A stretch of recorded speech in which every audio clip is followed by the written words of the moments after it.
Good afternoon, ladies and gentlemen. I hope you enjoyed the first morning. There were some very interesting discussions and presentations. And then a lovely lunch out in the California sun.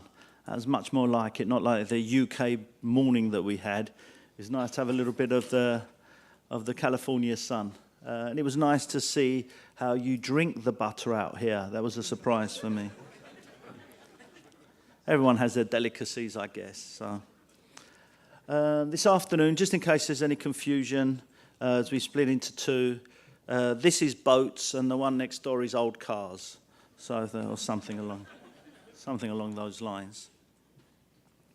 So, managing the marine highways. So, obviously, we heard this morning about the importance of ports, the ocean business, how important that is as part of automotive, being one of the biggest global manufacturing industries, and of course, sales and marketing industries, bearing in mind we're a finished vehicle logistics conference here. The road to and from the ports.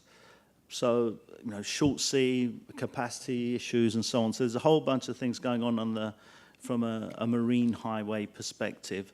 So hopefully over the next couple of presentations, you'll hear some interesting information. And once again, there will be the Q&A, as in the previous sessions, is at the end. We don't give individual questions to the speakers after their presentation. We wait for all the presentations to be made, and then we'll ask for the questions from the audience. You'll find, I think some of you will have the evaluation forms on the tables in front of you. If you're here for the 2 days, then please wait till tomorrow to complete these. But if anyone's leaving early, please do complete the evaluation forms. If you thought that the first morning was absolutely incredible, then complete the evaluation forms as well, because it can only go wrong from here on. So. But otherwise, I'd like to move to the discussion now, and I'd like to welcome to the stage Scott Davies, the Acting Director from the Office of Marine Highways and Passenger Services from the US Department of Transport and Maritime Administration. I'd hate to be the printer of his business cards. They must be like 6 inches wide or something. But I'd like to welcome to the podium Scott Davies. Thank you.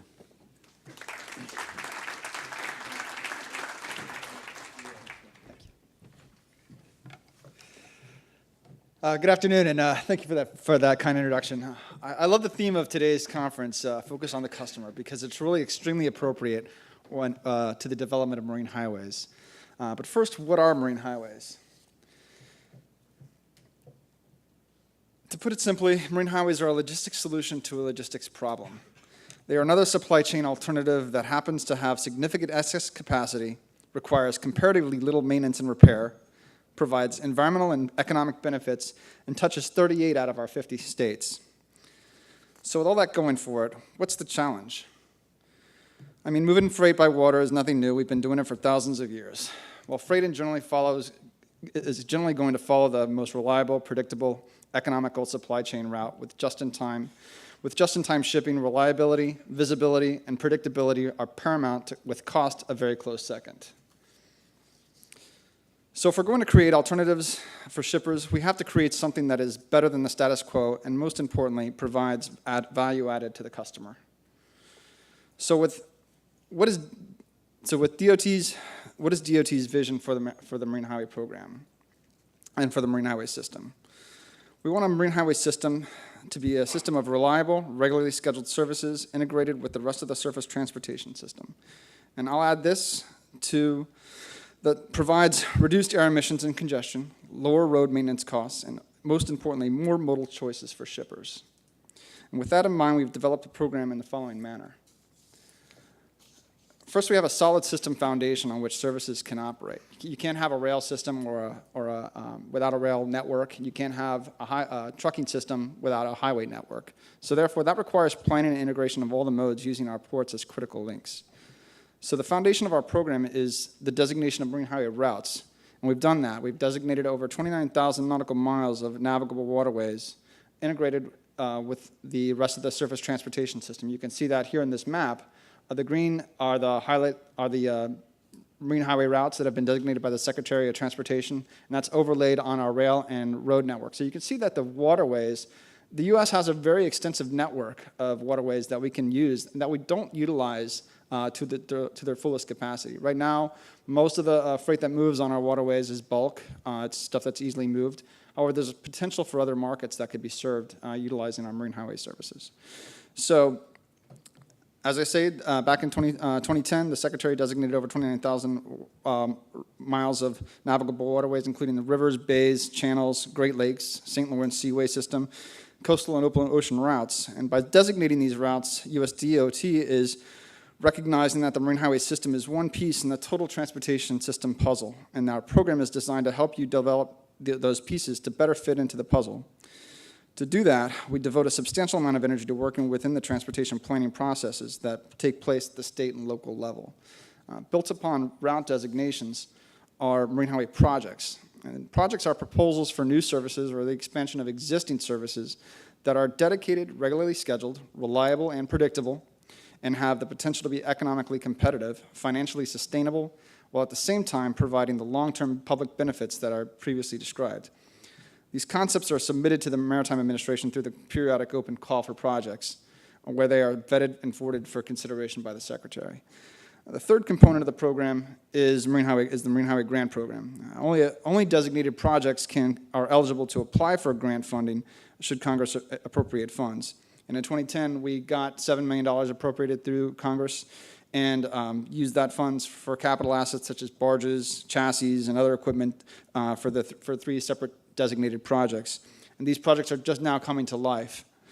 In addition to the capital equipment that we were able to fund 3 route studies to look at new markets, and we worked with the state DOTs, ports, and MPOs to look at where the potential for future marine highway operations could exist and be financially sustainable.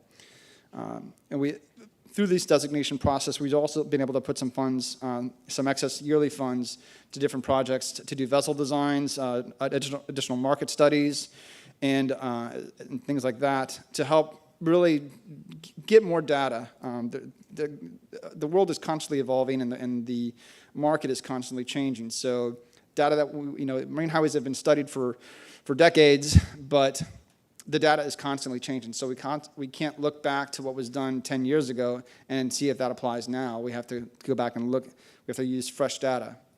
And finally, our hope is that with the approach of these building blocks, it will lead to the development of an expanded transportation system that offers shippers a modal choice that's competitive, environmentally friendly, and alternative to the status quo. Now that you have a bit of background about the Marine Highway Program and how it's structured, I'd like to focus on that second building block, the Marine Highway Project designations. That's really where ideas flow and where things can start to come to life. Some of you may ask why we bother to designate marine highway projects. And, well, in short, it allows us to identify those areas of opportunity, to see where markets that are currently moving by truck or are moving across congested rail lines, and see if water is another alternative that could be used and services could be created. It allows us to identify and quantify and measure public benefits such as road maintenance savings, reduced congestion, and improved capacity, reduced air emissions, and system resiliency, and improved safety. We also get a greater understanding of the obstacles these types of services have, such as infrastructure gaps, missing intermodal connectors, the upfront capital costs, and market forces and trends, which helps us to formulate policy to address those impediments. The DOT doesn't have a large, or at least the Maritime Administration doesn't have a large grant dollars to put towards infrastructure, so policy is really one of the areas where we can make changes immediately that will help invite more private industry to come in and help address some of those infrastructure gaps. And finally, what does it mean for project sponsors? Working with project sponsors, we can, first of all, it gives credibility of concept. It makes the project eligible for grant funding, which I referred to before, and we can provide USDOT support. Some of those areas of support is acting as a clearinghouse for lessons learned. We've gone back and looked at previous services in the past and why did they work or why did they not work, and have formulated lots of lessons learned. We are pretty good at actually developing partnerships and promoting partnerships and linking services to the larger systems. And that goes back to addressing infrastructure gaps. And then accessing other government programs. While DOT may not have the ability to fund certain things, there's other grant programs out there that we have access to and that we can help influence for project sponsors to get certain things done. One of the projects that we recently, about 2010, we did was helped get an FTA ferry grant for a cross-sound ferry across the Long Island Sound. It's a vehicle ferry. And we also worked on getting that same ferry repowered using another grant program through EPA. So we also conduct market analyses. We're constantly looking at seeing where freight is moving to and from and how waterways can be utilized to create alternative supply chains. And then additionally addressing infrastructure gaps and using existing resources to help address those. So what does it take?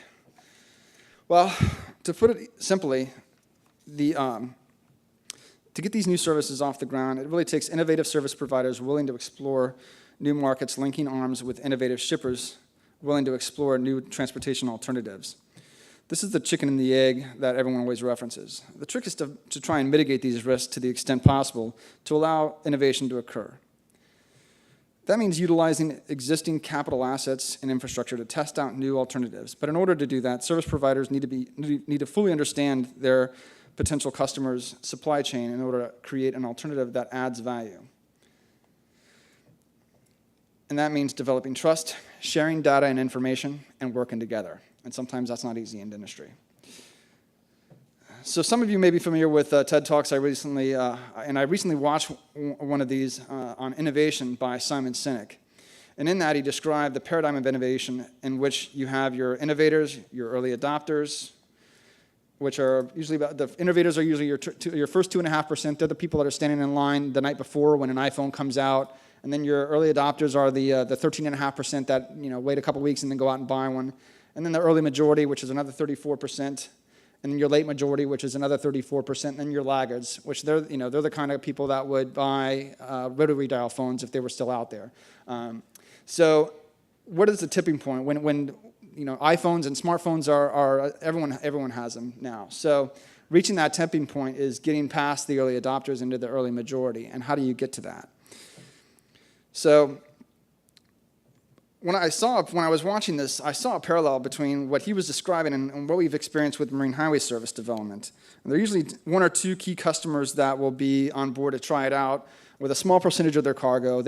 But generally most people don't want to be first because if you start dedicating, you leave your status quo and you shift to a new route, and that service provider isn't well capitalized, or there's other issues that are outside their control that can really mess up your business. So generally, most people want to put their pinky toe in the water and not necessarily commit a large portion. So if you find a few of those, you can get enough to get something started. That's that 2.5%, the first set. And the rest will stand on the riverbank and watch to see what happens, not wanting to really be first and not wanting to take the risk. The trick is getting those early adopters on board, and that will lead to a sustainable growth. And once you reach past those early adopters into them, and you start making it a regularly scheduled service that attracts the early majority, that's where you start to see something that will stay in the long haul. So most people have seen this chart before, and it shouldn't be no surprise.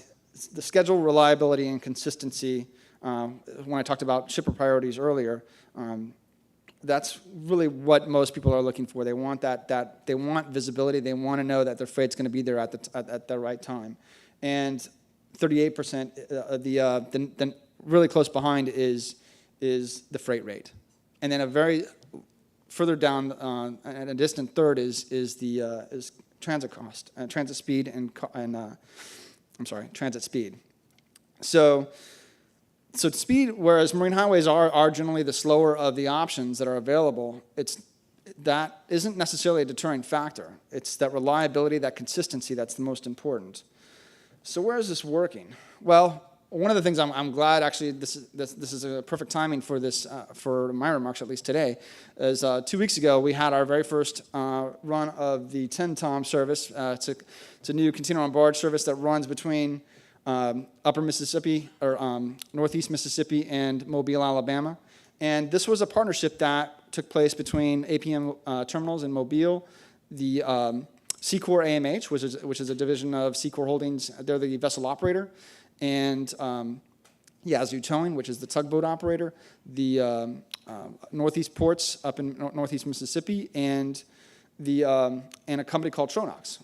And Tronox is a chemical company. They move mostly export freight out of that region into both Asia and Europe and South America. And right now they get all their freight through the Memphis rail ramp, and then they push it out to the West Coast. So while Mississippi and Alabama aren't necessarily centers of congestion, the areas where their freight is moving to is congestion, and it's been held up, and so they were looking for alternatives. So this was a good time to start this, but it was a matter. They were taking a risk. They had never even seen a barge before, so they actually. The first 5 containers went out, and they followed the containers, saw them getting loaded on the barge, and once they saw it happen, they were convinced. And that service is now moving its third voyage now, and has a sustainable business model based on just that one customer. And as more people see that happen, the more comfortable they'll be, and the more likely they'll shift. But that regularly scheduled, reliable, consistent service, that is key. So one of the other services that's been running for a while that we invested in back in 2010, the service actually started in 2008, and it was a partnership between Virginia Port Authority, the Richmond Metropolitan Planning Organization, and the Maritime Administration, and the James River Barge Line, and a few key customers in Richmond. And I can't emphasize that enough. This has to be customer-driven, and the customer has to be on board early in terms of providing information about how their supply chain works, and that allows the operator to develop a system, or the port to develop a system that will work for them and help keep their business. It started out as one voyage a week to now it's working that first voyage per week was in the 20 to 30% full range. Now it's 90% full 3 times a week. And VPA set this up as an ability to, they had set up an inland port in Front Royal, Virginia, which is where I-66 and I-81 meet. It's about 10 years ago, and they saw the success of that as a means to bring freight down into the Hampton Roads region and create a freight village in that region that was highly rural, had access to good highway systems, but not a lot of else. And because they set that inland port terminal up, there's a lot of distribution centers and manufacturers around that region, and they wanted to do the same thing in Richmond because of its access to I-95, which is a major north-south corridor. So they set this up, and the MPO provided some pilot funds to help backstop the initial losses of mitigate the risks of the operator, and through the commitment of some key shippers, some high paper shippers and tobacco, that service has started on a solid foundation, has continued to grow steadily and dramatically over the last several years. And the last one is not a service that we've actually started yet, but it's one of the ones we just recently designated in last April. The Secretary did. And this is a coalition of on the Mississippi River. And the reason I highlight this one, even though it's not an actual operation yet, is the fact that it's a good partnership, and it's a good demonstration of what types of partnerships are required to make these things work. First of all, it's a partnership between the Mississippi River Cities and Towns Initiative, Inland River Ports and Terminals, Ingram Barge, and shippers like Walmart, Home Depot, Hardy Logistics, and Illinois Soybeans. So you have political cover and political support from the Mississippi River Cities and Towns Initiative. That's a group of 80 mayors between Minneapolis and New Orleans, all along the river, who their focus is just bringing commerce back to the river for other alternatives. And Inland River Ports and Terminals, which brings your terminal operators into the mix. Ingram Barge, which is the operator. They're the ones that are going to be they're the ones going to be out there selling the service and pushing the barges back and forth. And then most importantly, you have shippers like Walmart and Home Depot, and that represent kind of imports. And then you have Hardy Logistics, which is mostly cotton exports, and Illinois Soybean, which is ag exports. So you have import and export that can be matched up. And you have the service provider, you have the terminals, and you have the political cover. So, and the political support. So I think that's really all the pieces of the wheel. I mean, there's obviously other pieces out there too, such as labor. That's a big component. But really, the data that's there is represented in that partnership. And I think it's a good demonstration of when we're looking at whether we're talking about moving containers or moving vehicles or moving whatever kind of product, it's about sharing data and understanding what's existing and how can we create something that's better than the status quo. So when we look at opportunities in the future for whether we're moving vehicles or moving other types of freight, there's a lot of other alternatives out there that we can utilize, that we can look at by utilizing our waterways and create something that's better and less impactful than what we currently have. And with that, I will turn over any questions. Well, I guess we're going to wait for the questions at the end. So, all right, thank you.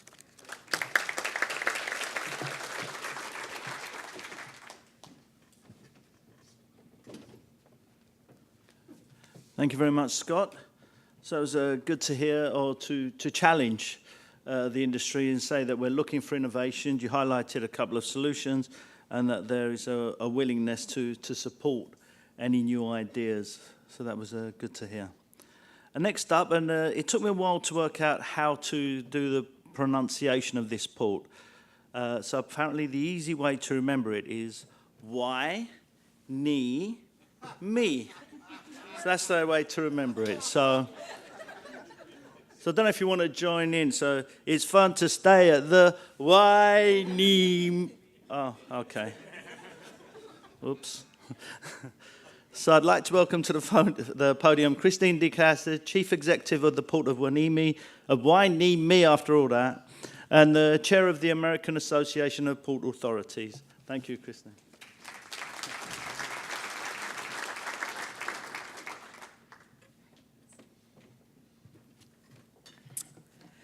Okay, good afternoon, everyone.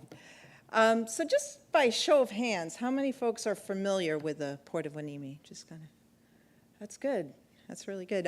Often that's not the case. Well, just a little bit to give some context to the port, I like to start off a little history lesson. First, how do we get our name, Hueneme? So the Chumash Indians used to walk from Ventura to where the port is today, and then they would gear up to trade with their fellow Indians on the Channel Islands. And so the area became a very vibrant place for the Chumash Indians, and it became known as the halfway point. Well, in Chumash Indian, that is Hueneme. So what happened then is the Spanish explorers came in, and it was actually Cabrillo Portuguese working for the Spanish, and they couldn't quite pronunciate the W in Hueneme, because of the language you think of huevos rancheros. They converted the name from Hueneme to Hueneme, and so that's how we have the name that we have today, and we've always been a vibrant hub, going back to our historic Indian roots supporting trade.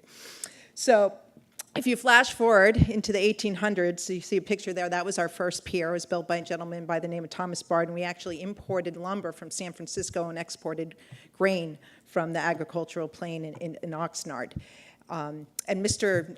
Thomas Bard had a son by the name of Richard Bard that wanted to build a pier because right at the mouth of our harbor, there's a channel that goes 600 feet deep and 3 or 4 miles long, and it's a very strategic place to build a port. So he went to the federal government asking for enough funding to build a port. The feds rejected the idea, and Mr. Bard raised enough private equity to build the port that we have today, and we went to the state legislator in California, got designated as a special district. So that's how the port became a function of the state of California. And that all happened in 1937. Well, 5 short years later, we had World War II, and all of a sudden, Uncle Sam thought it was a pretty strategic hub to support the war effort, so came in, took the port over by eminent domain, and that's how Navy-based Ventura County came to our port, and today we have a shared presence with the base and with the commercial operations of the port, and over periods of peace, we've negotiated back certain pieces of real estate to have the footprint that we have today for the commercial real estate that supports our operations as a ro-ro port. So a little history of how we got to where we are today, and that defines also how we became the governance structure that we have today, or how the governance structure evolved. We actually are governed by a board of 5 elected harbor commissioners that are elected by living in our geopolitical boundary that includes the city of Oxnard and the city of Port Hueneme. And what's somewhat nice about this governance configuration is that these folks are elected to govern the port. So there's no competing uses, say, with a mayor that wants to build a school or those sorts of things. We're very vested in the success of the port. We meet twice a month and we can get deals done very quickly, so it works well for us. We are public, but we perform very much like a corporation. We have to be smart with our money. We don't get any money from the taxpayer. It's all based on the revenues that come in through the port, through the cargo that we handle. And we are a very focused port. We're a niche port. Our bread and butter industries are perishable commodities and automobiles. That's what we do, and we're good at it. Just real quick here, this is where we sit in the world in terms of strategic access points from the sea trade lanes. We actually rank in the top 11% of all ports in the nation, often get shadowed by the big guys in our backyard of LA and Long Beach, but we actually do rank in 11% on terms, when you look at us through a national lens. Here's a snapshot of our infrastructure. We are very ro-ro friendly. That's what we do. And our key customers at the port, we have 3 major auto processor. BMW has its own processing facility and handles its vehicles. It does have Amports handle a lot of the labor pieces of it, but it does its own processing. PVP is Pacific Vehicle Processing. It's actually under the umbrella of WWL, Wilhelmsen Lines. I'm Swedish and Norwegian, I should be able to say that. But WWL, actually, that little box there is their administrative offices, their processing facilities where PVP is, and it's 65 acres there. And then we have GAPS, which is on the base property through joint use agreements that we have Navy Base Ventura County, and they have about 65 acres on the base side, and BMW is about 25 acres for processing vehicles from the port. We are the owner of a short-haul railway. G&W is our operator. I give them a quick plug. We recently did get an award for RICA as the most improved port for rail. So I'd like to showcase that. And then this also shows, once we connect with, in downtown Oxnard, we hit our first-class railroad with UP and our partner in Union Pacific. And then this also shows our intermodal connectors in terms of the legs that get us from the port to the highway system and create competitive intermodal infrastructure. So I thought this would enter folks, just kind of all of you being in the room, and what are we seeing in terms of performance and cargo throughput. This slide is a snapshot of everything comes through the port, our fertilizer, our bulk, our high and heavy cargoes. And we got hit pretty hard in 2009, as most of the ports in our country, because of the recession. We're climbing out of that nicely, and for the last 3 years, we've had benchmark years in ocean freight, and this year we're expecting to have another all-time high. When you look at automobiles, somebody in the room said that we weren't excited about the performance in the auto industry. Well, we're pretty jazzed at Port of Hueneme because 60% of our revenue comes from automobiles. We're seeing a huge upward trajectory in the input or throughput of cars through our port. You'll see here that we're much more of an import facility as opposed to an export facility, and we are seeing some decline on the export side, but the imports are really on the rise and escalating, and we're doing very nicely. This is just a snapshot, too, because the ro-ro ships that call on our port, this is a picture of the high and heavy and rolling stock, and that's also seeing huge increases. We're up 66% in that product line. And so what does that mean to our local economy? It's important.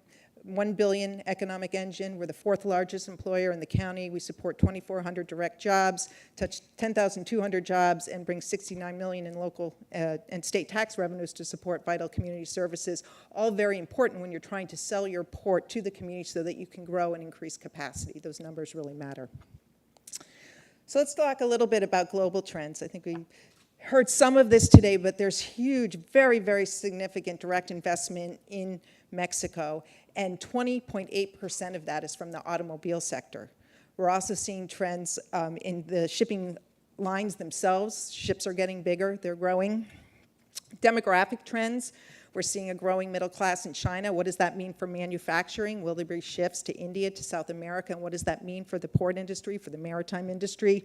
And then in terms of technology, we're seeing advancements, particularly in ports and automation, and how does that define our future as a port community and how we gear up to remain competitive? This is all coupled by a strong US dollar, which has its pros and cons. What we're seeing is that the American buying power is much stronger abroad, but what does that mean in terms of exports for our country? We're seeing decreased exports and selling power in the foreign market. So there's the pros and cons, and we saw that, as I showed in that chart. We at the Port of Hueneme are seeing declines in exports, and we're seeing increases in imports, and we associate that with the strong US dollar. So I think we've seen this picture a few times today, but here is what's happening in Mexico. We're seeing a lot of investment in manufacturing of automobiles in Mexico, and how do we as ports respond to that? And if we look at, for instance, what's the number I have here? 66% of Mexico's automotive exports currently go to the U.S. market. Well, that's very, very significant number of exports from Mexico. And how do we, as ports, position ourselves to capitalize on that potential to grab some of the market share and create alternative modes of transportation to move automobiles into this country? Certainly, the ocean carriers are a big piece of it's a very competitive environment.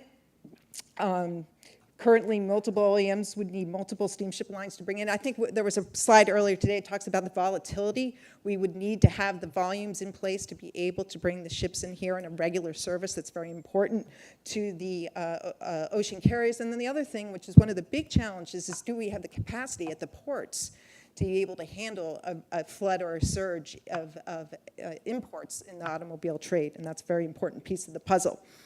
So some things have changed in short sea shipping lanes in bringing automobiles via sea trade routes. And what we found is with the Horizon lines folding, we've seen Matson pick up the trade in Alaska. Pacia's picked it up in Hawaii. And then we've seen the Horizon lines not getting recovered by any operator in the Puerto Rico trade lanes, which defines what we have today in terms of 5 existing trade lanes. I see Pacia sitting there, I stand, that service the trade lanes supporting short sea trade today. So what's the question now for all of us is what's the future, and how does Mexico fit into that picture? What are some of the challenges that we see? Well, certainly we had a robust discussion this morning with our railroads. How are their capacity issues, service issues, reliability issues?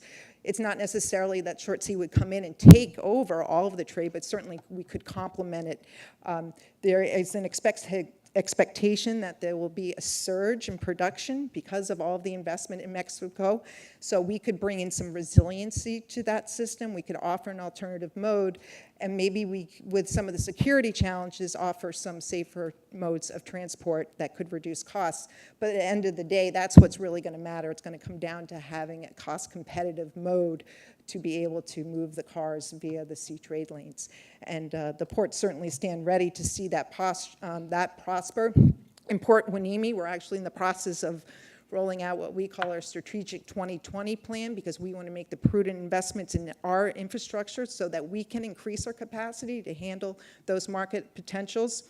We're taking a hard look at this. We're actually going to be doing in the fall, we're going to go to Mexico. We're going to have a trade mission. We're building sister port relationships. We're doing various short sea studies to make sure that we can be competitive and take advantage of opportunities in this potential trade lane. We're also making prudent investments in our infrastructure. We've talked with our OEMs. We've been talking with our ocean carriers. We've done 45 stakeholder interviews, and we're figuring out how we best gear up our port to handle increased cargo flows for automobiles, looking at maybe raised structures, making sure that our railroads are competitive. We're applying for a Tiger grant so we can bring on dock rail on the commercial side. We have it on our Navy-based side that supports our customers and gaps. But we're working very hard to make sure that we make astute investments in our infrastructure so that we can grow with the demands and what's happening in Mexico.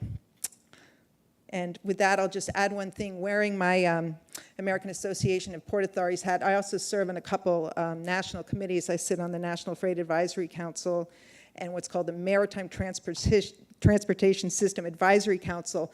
And at the federal level, we're working very hard to make sure that maritime has a home in national freight policy. We've often been the stepchild at the federal policy level, so that we have a very comprehensive, holistic approach to how we create freight infrastructure in our country and can be responsive to what's happening in the global markets. So with that, I will turn it over. Thank you.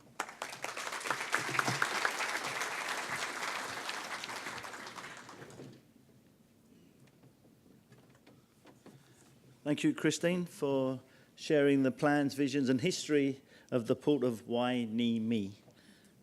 Next up, and I'm sorry, Perb, but I don't have a song for your company. I couldn't think of anything in the period of time, so I'm sure you're all grateful for that. So I'd like to welcome to the podium Per Folkesson, the President of Region Americas for Höegh Autoliners.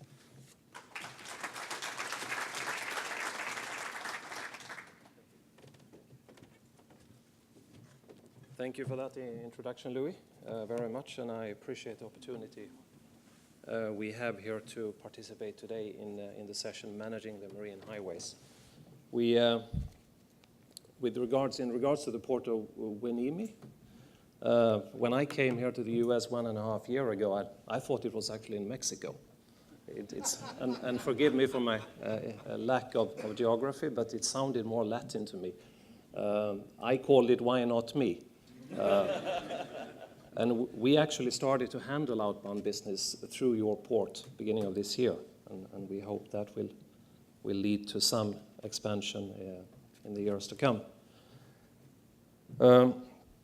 Managing the marine highways is certainly an interesting topic.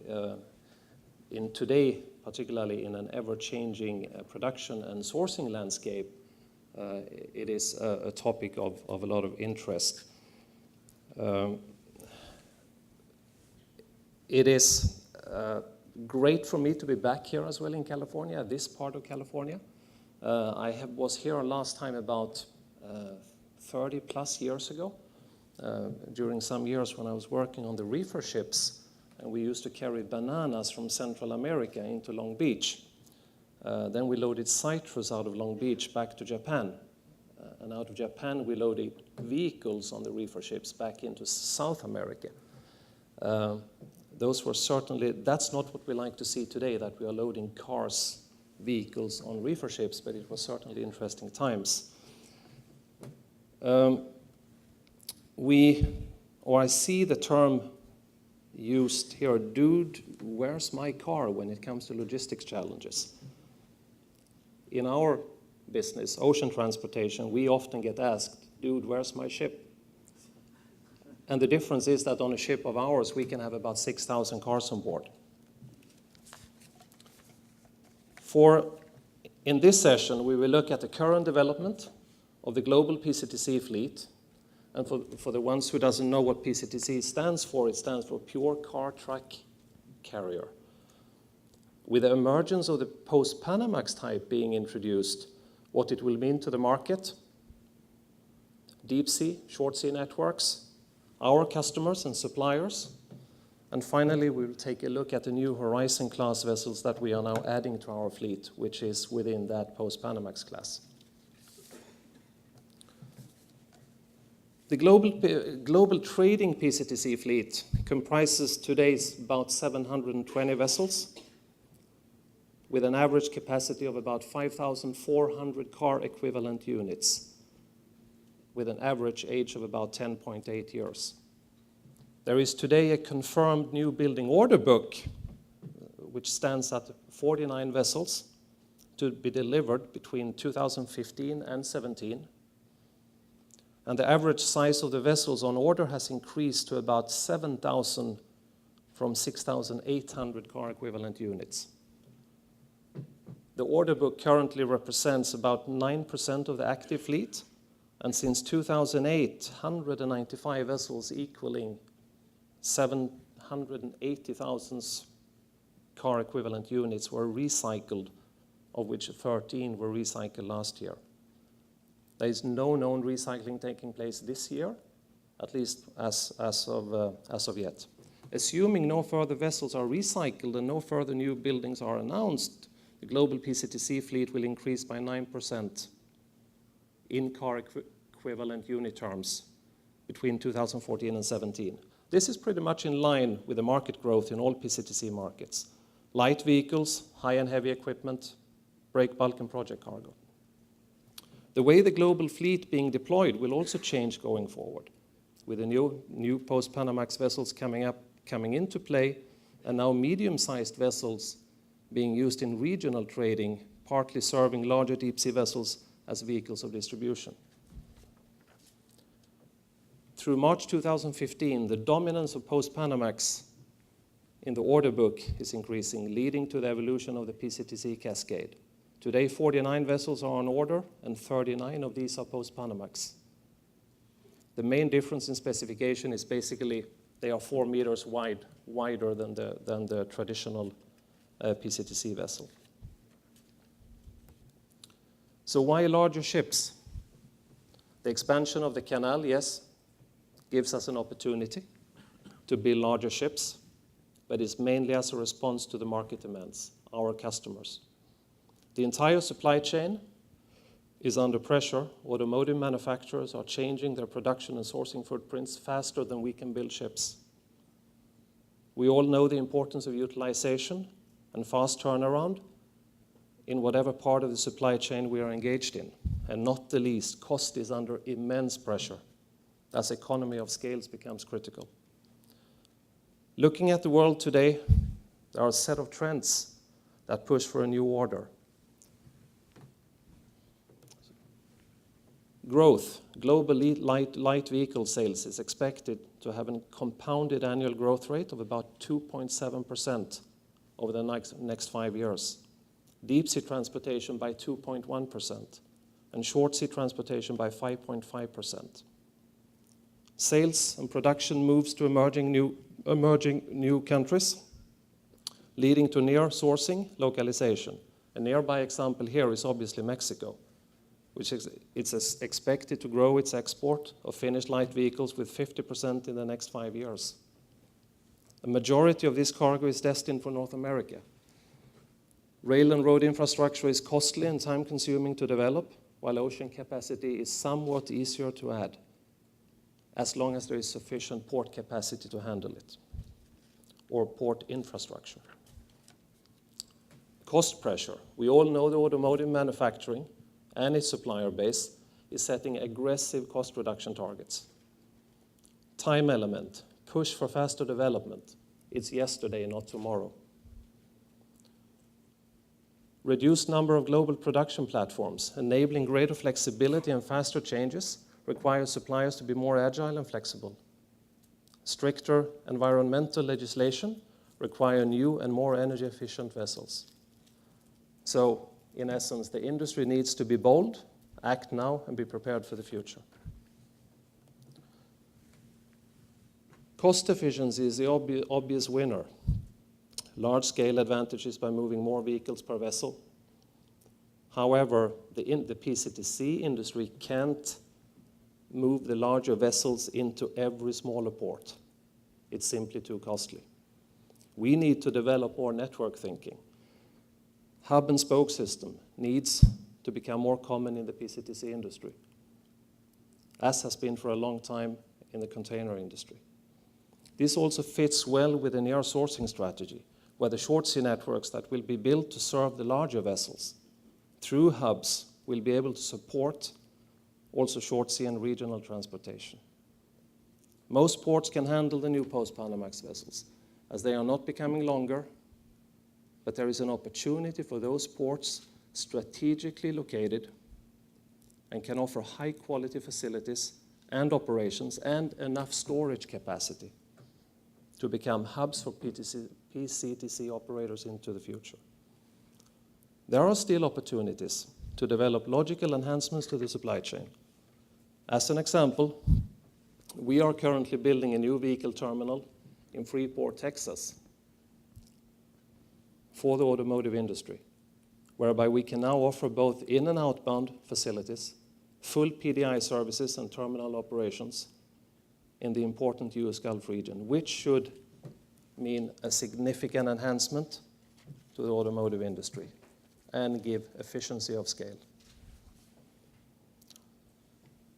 Actually, today, in Xiamen, which is a relatively large city in China, having a large shipyard activity, we named our first post-Panamax vessel the Höegh Target. It's currently the world's largest PCTC with a capacity of 8,500 car equivalent units. State-of-the-art new design, providing exceptional capacity diversification, flexibility, safety, and fuel efficiency to its operation. The new Horizon vessels will emit 50% less CO2 per transported vehicle than conventional PCTCs. The vessel design was this year nominated to the North Shipping Energy Efficiency Award, presented by North Shipping in partnership with IMO. They do look actually a little bit more beautiful. Sorry, I forgot to switch the slider. There we go. There we have it. That's the new Horizon class. And they actually do look a little bit more beautiful than the traditional PCTCs do. A little bit more nicer lines in them.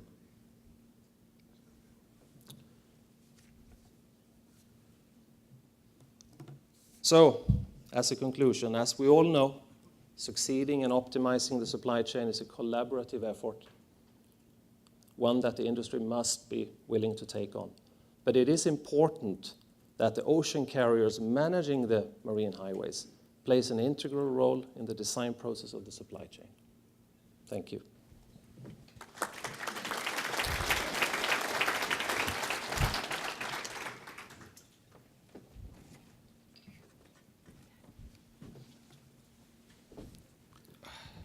Thank you, Per. Thank you for showing some of the ideas and visions for the PCTC industry. And next up, the final speaker of this session, I'd like to invite to the podium someone who you've probably seen over the years at our events, Gary Love, the VP of Sales and Marketing from FAPS. Thank you, Gary.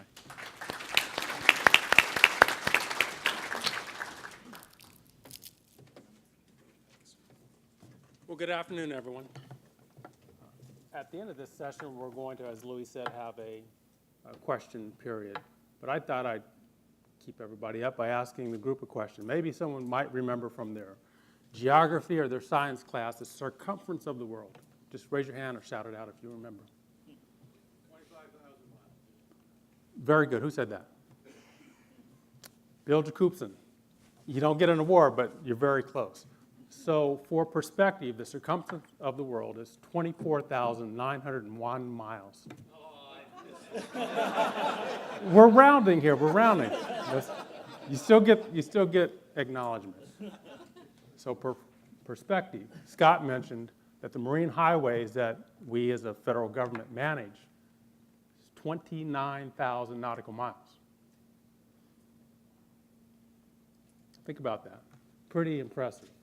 Pretty impressive that these marine highways, now that's just if you looked at the network on his map, it was very, very exciting to see how it paralleled our nation's highways, and particularly in the numbering systems and the east-west corridors. But 29,000 nautical miles of marine highways that we manage as a federal government is quite impressive, and it's more than the circumference of the Earth. So I just wanted to kind of put that into perspective and touch on today's objectives as Louis had set out, a couple of things that we wanted to talk about. Is there a shift in ports? Should there be a shift in ports? What is the growth of our industry going to necessitate, and will it require a shift in our traditional ports of entry? We're going to talk about that a little bit. We're going to talk about the challenges of capacity. That's an age-old question that we have every time we come to the conference, and we'll talk about that in the context of the economists' projections for growth. And then lastly, the general topic and theme is marine highways.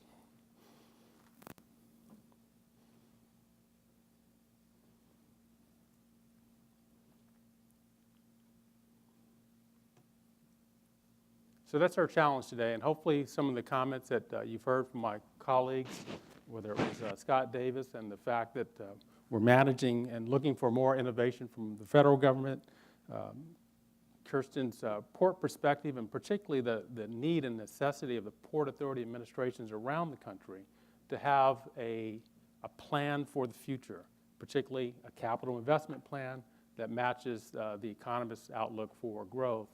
And then, of course, we heard also from a leading marine vessel line with regards to the need to always keep focus on hub and spoke. And, of course, in Europe, they do a very good job of that. And we might have some lessons learned here in our marketplace. So let's get started. nobody woke up this morning saying, well, I want to be in 2028 at this place and time in your business or in your life. But with regards to our business, it's a constant necessity to look forward in time. 2028 is a little bit of an arbitrary point in time, but trust me, it will come up on us very quickly.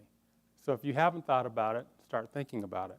What we did and wanted to share with you was actually very simple. We are not experts in anything economically forecasting, so we went to Global Insight, who has under the umbrella of IHS, and in fact their data mirrors almost identically to that what we heard this morning from Price Waterhouse. And that is, you take a look at, I don't know if this has a laser or not, but take a look at the global production of global light vehicles. Pretty amazing. And for us in this industry, particularly those that are younger than I am, you've got a bright future ahead because the forecast is very positive. The forecast for North America, our market here, our home market, let's call it, takes us from our 16.8, 17 million, as we all know, the SAR, and it takes it out and bumps it up to almost 24 million cars by 2028. So the question to us as an industry, are we planning for that type of growth?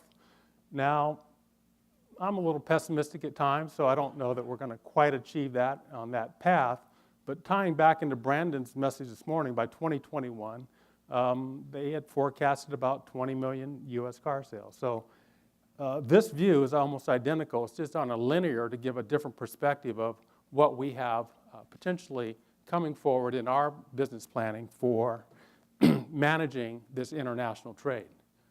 With regard to what we do out of the Port of New York, New Jersey, we first took our total sales, automotive import-export. It was mentioned this morning by the chairman of FMC that in 2014, we had a 640,000 vehicle year, kind of a low year for us. 2013, we had 745. 2012, we had 707. So what we did is we hooked our actual throughput right to the economist's going forward projection. Pretty simple, nothing scientific about it. We ran an optimistic, pessimistic view. And in either case, with the projection for the global outlook continuing up to 2028, as you saw on the prior slide, global production in its totality, we then paired and matched our actual throughput as a port to that same scale to give us some indication of where we might need to be in the next decade ahead. And you could use something as a strategy very similar to this. Now, this isn't absolute because it doesn't take into account export volumes and some of the other idiosyncrasies of our business, but it does give you a place where you can look at your business and say, can I support 1 million cars in 2022? In the case of the Port of New York, New Jersey, we can say, yes, we can support 1 million cars in 2022. How do we know that? Because in 2008, at the peak of the industry, we handled over 1 million vehicles, the only port in North America to ever eclipse 1 million vehicles, although I'm not sure that record's going to hold up with Veracruz and Mexico's production coming on so strong. Now, the reason that we're all in the room today is because we serve, and it was mentioned earlier, the consumer. Without the consumer, none of us are here. So one of the perspectives that we look at holistically as an industry should be, where is our market? And of course, where we people live in our country is where the market is. And so this particular slide, I think, is very intriguing because it shows our challenge of the span of our country and our challenge to get to where the people live that are going to buy our products. And so the North American population drives the market, thus the sales market drives the logistics requirements. So when you look at it from a reverse perspective of the ports of entries and what, as Per said, needs to be a strategic location. And a little caveat here, we didn't encircle all the ports of entry in the United States. It'd be a little daunting to have 40 ports of entry circled. But this is just indicative of the major seaports that support our automotive logistics industry. Pacific Northwest, Seattle, Portland. I was educated last night at the reception that that's going to basically change to a CTAC alliance, which I think is very positive. And then Portland for the Pacific Northwest. Kristin, you did make the billing. I had to put you in, being that you're on the panel. Port Hueneme, of course, Port of Los Angeles. No offense to excluding National City and many of the other ports, Richmond, Benicia, et cetera.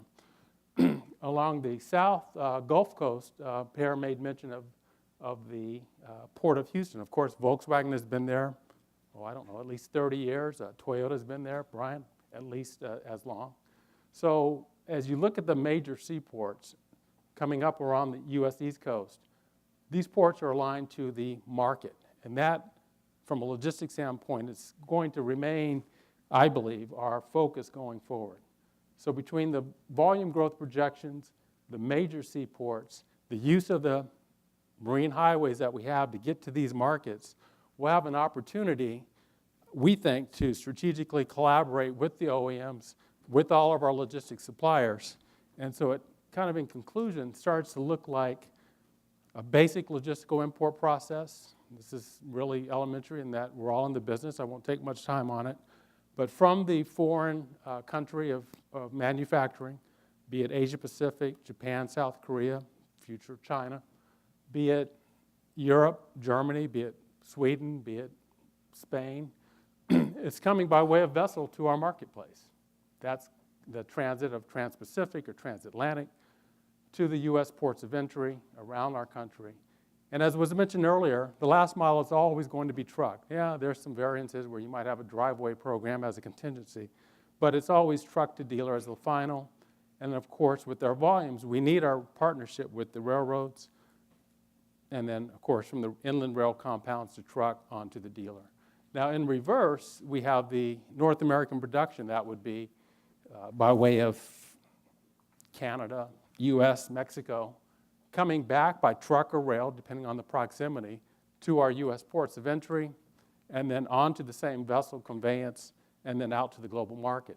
So the purpose of showing these two slides, very simple slides, side by side, is just to say that we as an industry must always continue to focus on the synergy that now exists between our inbound vessels, discharging the import process, and the opportunity to now reload that vessel to move it back to that international or global market. And where we can optimize that, then we as a industry as a whole become more efficient, reduce costs for the OEMs, and drive that component of cost, quality, and speed, as mentioned earlier, throughput or velocity. All those things work together. So this is what we see with regards to the process in its simplicity. Now here's why it's so important. If you didn't know this, the OEMs on average, thus the consumers on average, have almost a $1,000 bill for our industry. Now, it's not all going to the railroad or all going to the marine vessel lines or certainly not the port processors. But when you put the total logistics cost together, it is not an insignificant amount. In fact, some automakers will confirm that second to advertising, second to the Super Bowl dollars and those type of expenditures that a company has, logistics is typically number 2. Marty's shaking his head. He worked for major OEM for a number of years. So with regards to what we do, we have a high visibility, high exposure, and therefore need to always be as efficient as we possibly can. So now these new ports, will this volume growth necessitate new ports? Possibly. I don't have that crystal ball, and I'm not going to propose that it will or won't. But when we start talking about capacity, here are some of the things that any new port network will be required to have. It's got to support a vessel. That support a vessel, you don't need it to be in a port of entry. The terminal operations is really the management and the relationship between the Port Authority to manage the tens of acres or hundreds of acres that would be under consideration. Really at the core is the vehicle processing, and in our world as a port processor, we can do as little or as much as our customers require. But then logistically, it's that synergy between the trucking companies and between the railroad companies that gets that product to the final marketplace that's also important. So in this concept of, well, we're out of capacity at port X and we need a new port of entry, that new port of entry's got to be able to bring together, at least in our view, all of these essential elements. Can it support at least 2 vessels at one time? Does it have integrated rail into the facility? Of course, the labor is equivalent to the vehicle processing side. All these things are considerations, along with now you're fracturing your existing network. Now you've got to get your parts. You've got to get your parts for the homologation to that new site. Homologation is a general term for the conversion of a U.S.-built vehicle to meet another country's government regulations. If it's an import, then it's pretty much a straight-ahead accessory installation. But now you've got to get those parts into that new port network. Now, maybe some of the production solutions are also related to throughput. Discussion earlier today with a colleague, he does 400,000 vehicles a year, but 25% of his production is on a second shift. So we're not going to necessarily suggest that you can do $800,000 a year on a second, third shift combination, but we might have some solutions at our major seaports of going to second shifts to meet some of the growing capacity increases that are coming our way. And then finally, the integration of rail. Rail is essential because if you remember the first map of where the people live as a sales market, to get to the hinterlands or get to the Midwest, which is such a key part of our country's makeup and landscape. And then finally, just as thought discussions for the panel, the growth outlook is tremendous, and particularly for the younger generation coming into our industry. We believe that with strategic planning. Kristin talked about the future plans, 2020, 2040, and beyond, to support the growth outlook. We believe it's manageable. We don't think it's doom and gloom, but with strategic planning, we think we can meet the growth outlook. Capacity challenges, it's not one single solution as we view our industry. We think it's a balance. We think it's a collaboration between all of the logistic partners in this room, marine, rail, truck, and port processing companies and port authorities. And then finally, how do we maximize the marine highways? Scott talked about innovation. And where can we find that synergy? And where can we find the industry collaboration? So we just don't have one OEM going into it, but we can really get something new and different started by having more than one OEM joining into a particular opportunity. So with that, just hopefully there's something in there that would stimulate your thoughts, and I'll turn it back over to Louis. Thank you.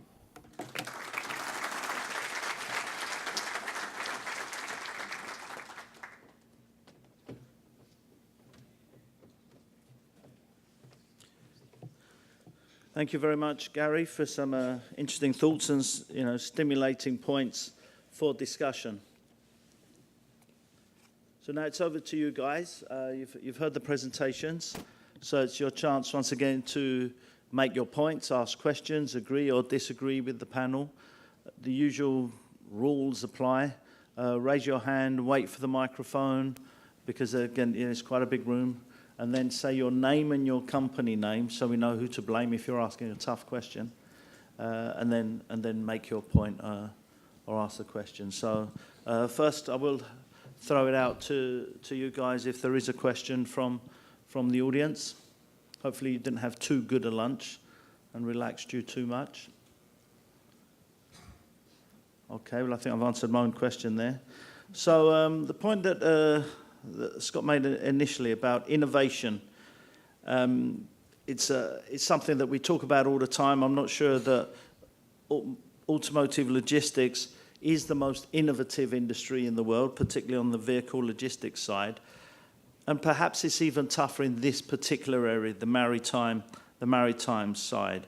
So I'll throw it out to the practitioners first to see the three different areas there of ports, processing, and ocean shipping, to see what either innovations you're doing, or if you had three wishes, seeing as there's three panel members, what innovation would you like to see to support your particular area? So I'll start, ladies first, Kristin.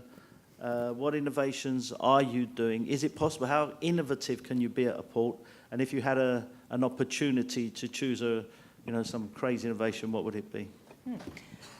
Well, one program that we're hosting at Port Hueneme is something we call our MASS program. It's our Maritime Advanced System Technology Laboratory, where we're opening the doors of the port to be an incubator to test new technologies. One of the things that's happened in California, which is a California-only program, is that we had to install shoreside power and electrify our docks for vessels that met certain thresholds. So we have been on the forefront of innovation and technology to support the industry. I'd say, looking on the vessel side, that we've had solar vessels with very unique configurations call on the port in terms of cutting-edge technologies and where the industry is going. LNG is a bunker fuel is another big question mark that's out there, and how we're going to be solving environmental problems and air quality solutions in terms of what's coming in through the ports. Automation, I mentioned in my presentation, that's another big question mark, and how that will play a role in reducing costs, increasing competitiveness that we see actually in other parts of the world now today. So I don't know how crazy those ideas are, but certainly technology is really key to being competitive and being cost competitive as well. Mm-hmm. And Per, I mean, you've shown, you've touched upon the vehicle there, new ideas for vehicles. So what are you doing, and what would you like to see? I think what we do mostly today is a couple of things. First is vessel design, which we touched upon a little bit. That's very important in terms of cost efficiency, that we are in the forefront of developing a cost-efficient and flexible, diversified capacity. I think that's going to be very important for the future. And that we don't only rely on vehicles as cargo, base cargo on our ships, but we need to diversify more into the high and heavy, the project, the break bulk cargo. There we have taken some very good steps forward. The other one is network design, which we touched up on a little bit as well. We have large ships today. They are very costly to operate. Our customer base is demanding broader coverage day by day, and we cannot simply continue to run our large ships into every port in the world going forward. So we need to think network, hub and spoke, and thereby we also develop more short sea regional trading patterns these days. We have done so in Europe, where we have done it in Asia last year, and we're actually focusing a lot on Central America and Caribbean this year. And that is to create that connectivity with the deep sea capacity. I think that's very important. And the other thing then lastly is perhaps be a more significant and direct player within port and terminal.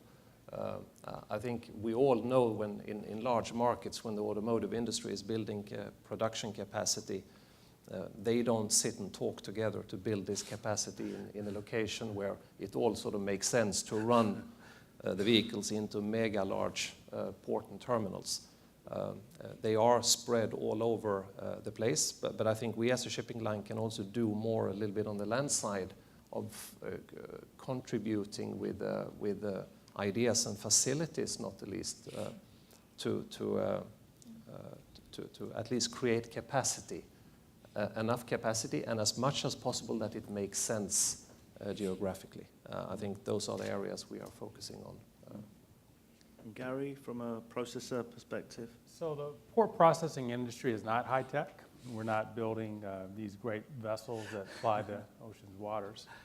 But when it comes to innovation, it's, in our view, a combination of forward planning to use data and the IT solutions that are available to us. This way we get the maximized benefits of yard management, yard planning.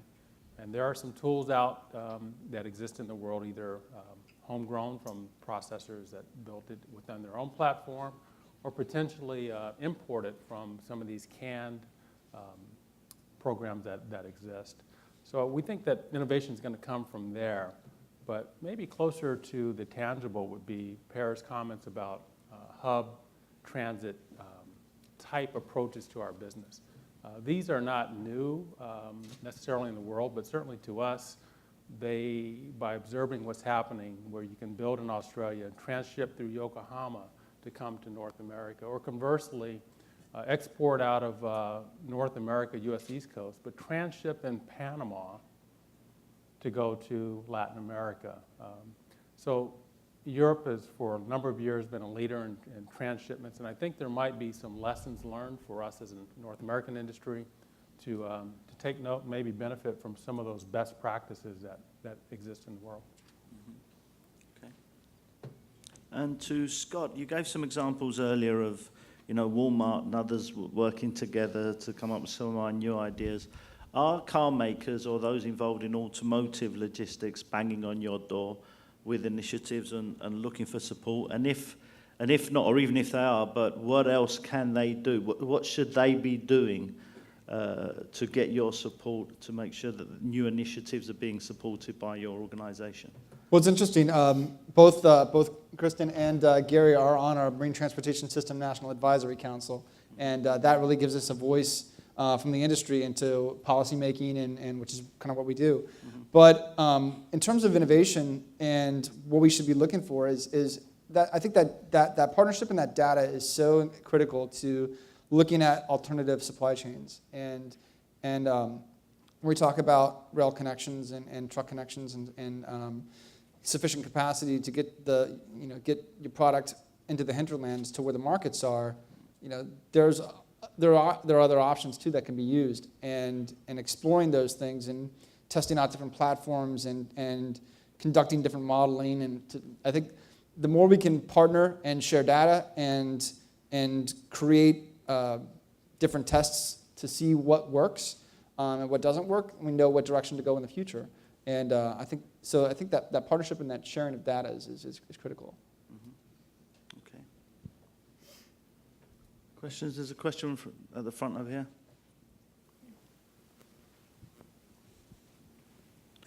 I really need to get some younger guys working for me so they can move a bit.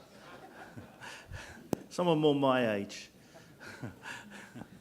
Hi, Marty Kolbeck with Auto Warehousing. My compliments to the panel for hitting right on the head of what some of the problems are. Gary, your expertise is unbelievable as far as telling us the network that exists out there. Perhaps, and my question is, perhaps the schedule and the volume flow through the ports aren't going to get any bigger. There isn't any more land out there to use for ports. The fact is that the land that is there is the land that is there, and the throughput that goes through that land is at a capacity that we know what that capacity is at a different port. It's the scheduling from the steamship line to the port, to the processor, to the truck carrier who takes it off and makes that land free, or the rail carrier that takes it off and makes that land free, that makes the port operation a throughput operation, which is what it's meant to be, I believe. A port is meant not to be a holding area, but a throughput operation. And I think that you hit it on the head, and I think that Pierre understood it as well, is that a 5,000 vessel PCC dropping 5,000 vehicles at one port at one time isn't going to expedite anything going to the hinterlands. What it's going to do is it's going to make it dwell longer, because you just can't move one car out, one car in. It's just going to slow everything down.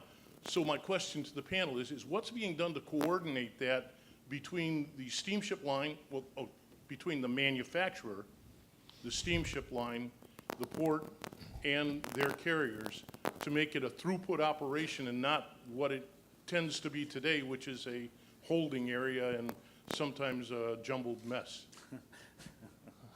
That's a good question. So who's going to take it on? Well, I'll jump in just from a perspective that I have, that because we don't have a clearinghouse that takes the data that's available from the OEM to the vessel partners into the designated ports of entry that could be communicated to our rail and truck partners, we as an industry continue to operate in silos, and we kind of do the best that we can with our OEM customers, our marine vessel partners, and our truck companies. So I don't think that there's a one-answer solution to that. However, if we could get to a antitrust regulated environment where a clearinghouse could manage that data, that had the transparency, that could then be tied in, at least from a port processing perspective, to the production requirements that then would feed to the truck transportation. Some of the comments earlier today talked about load factor and load efficiency. And you drop 2 before you drop 6 or 6 before 2. Once you get that data into a single system, then you could start to optimize it.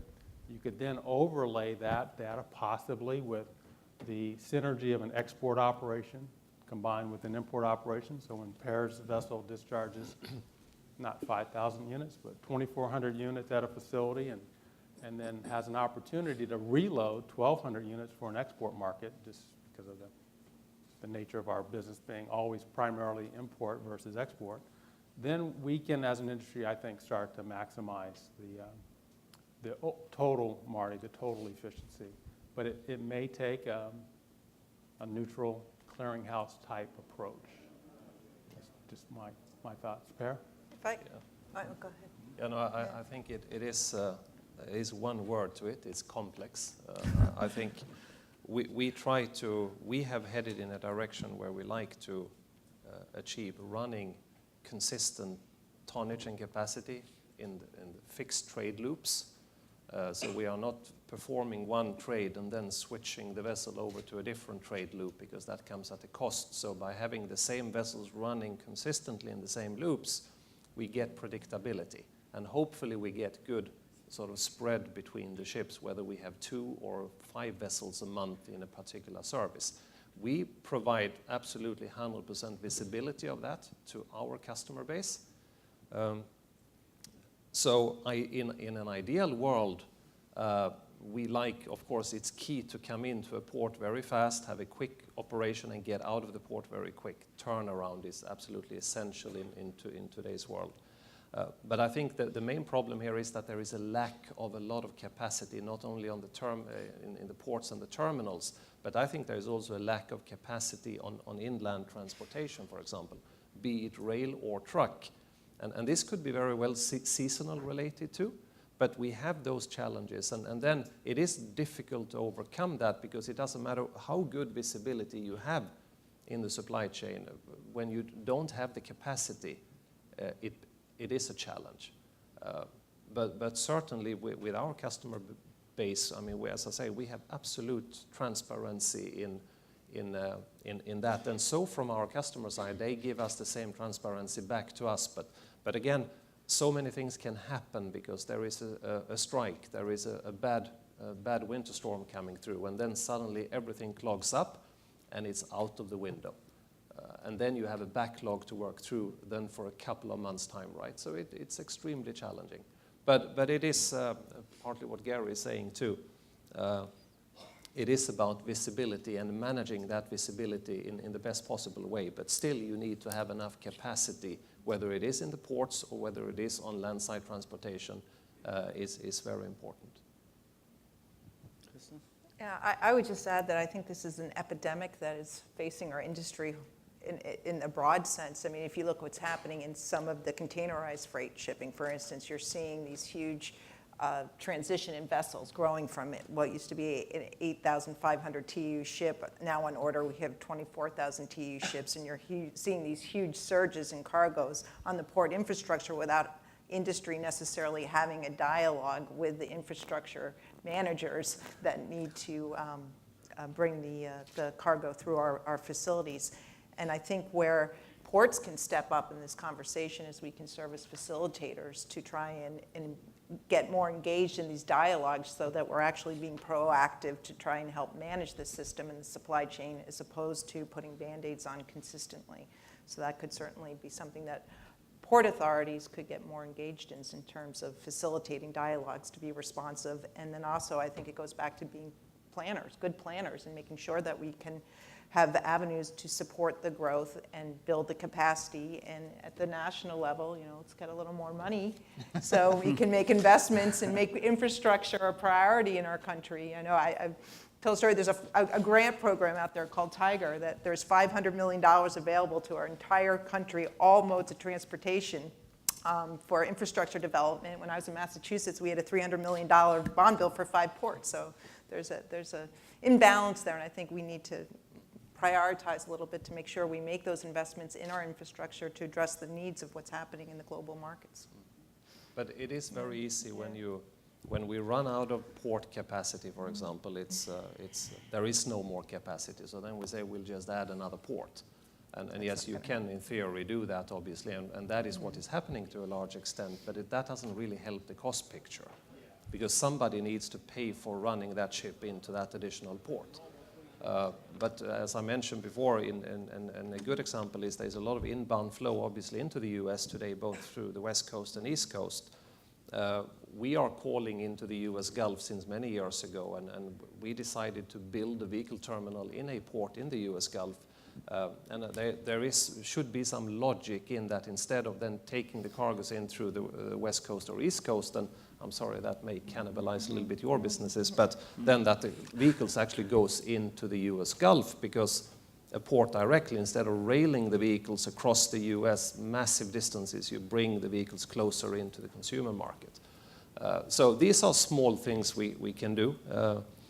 But there are limited opportunities in this way, and if there is no land, there is no land. Okay. I think our time's up for this session, so once again an interesting discussion there. I'm a bit concerned if the solution is going to be sharing data and collaborating more. I don't think that's something we're particularly strong in this industry, but hopefully, we're going to be forced to move into that direction. But once again, I'd like to thank the panel for a great discussion.